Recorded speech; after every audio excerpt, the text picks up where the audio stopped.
Hello sa inyo lahat. Kamusta po kayo? Transform thinking lead to godly living. Ang pagbabago ng isipan ay pagbubunga ng makadiyos na pamumuhay. Ang Kristiyanong buhay ay nagsisimula sa pagbabago ng isip. Kailangan nating iwan ang mga lumang pattern ng mundo. Kayabangan, inggit at galit ay hayaang ang salita ng Diyos ang humubog sa ating pananaw, kilos at desisyon. Ang pagbabago ng pag-iisip ay susi ng para sa malaman natin ang kalooban ng Diyos.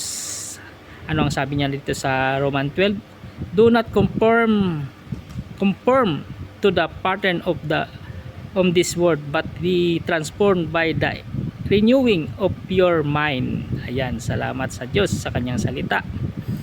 Ingat po lagi. Salamat sa inyong panonood. God bless.